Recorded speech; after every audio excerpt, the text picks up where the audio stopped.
আসসালামু আলাইকুম guys, welcome to Abu names pocket new blog. বন্ধুরা, ভিডিওটি না চেনে পুরো দেখার অনুরোধ রইল। যারা সাবস্ক্রাইব করেছেন তাদেরকে ধন্যবাদ, আর যারা করেননি তাদেরকে করার অনুরোধ রইল।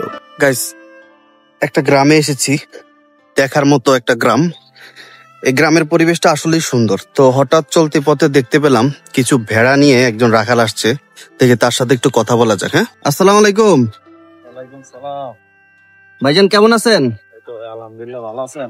এই তো আলহামদুলিল্লাহ। কি অবস্থা আপনার? এই তো আলহামদুলিল্লাহ। ভাইজান এইগুলো কি আপনার? জি ভাই, আলহামদুলিল্লাহ আমার। ও মাশাআল্লাহ, চলেন আমরা হাঁটতে হাঁটতে কথা বলি। ভাইজান এগুলো আপনি কতদিন ধরে পালছেন? প্রায় 2.5 বছর। 2.5 বছর না? জি। আপনি মূলত কি করেন বা আগে কি করতেন? এগুলো কি আপনার মূল পেশা ছিল নাকি প্রবাসী ছিলাম ভাই। প্রবাসী ছিলেন? কোন দেশে ছিলেন ভাইজান? ছিলাম কুয়েতে। কুয়েতে ছিলেন? জি। ও, কুয়েত থেকে কয় বছর হলো আসছেন? কুয়েত থেকে আসছি আমি মোটামুটি আপনার 2 বছর কাছাকাছি, কিন্তু আমি আসার আগে থেকে শুরু করছি। বাসায় কিনে দিয়েছিলাম, আচ্ছা, বাড়িতে দেখাশোনা করতে লালন পালন করছি। তো প্রচুর লাভ, এই কারণে চলে আসছি। মাশাআল্লাহ মাশাআল্লাহ। তো এই গাড়ল গুলো আপনার পুরো বাংলাদেশে কি আপনি দিয়ে থাকেন না? জি, সারা বাংলাদেশ নিতে পারবো। সারা বাংলাদেশে? আচ্ছা, তো এগুলো কি খাওয়ান? মূলত খাওয়ান কি? মাছ চড়ায়, ঘাস খায়। কাঁচা ঘাস?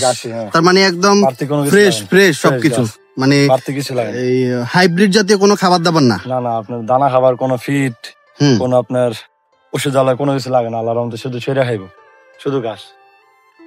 মাশাআল্লাহ মাশাআল্লাহ, দেখতেই ভালো লাগতেছে। আর সবচেয়ে ভালো লাগে দেখতে, আমি যখন বিদেশে ছিলাম, হ্যাঁ, আপনার এই কাশ্মীরের ভিডিও দেখতাম। কাশ্মীরে আপনার এক একজনের 200-300 লালন পালন করে।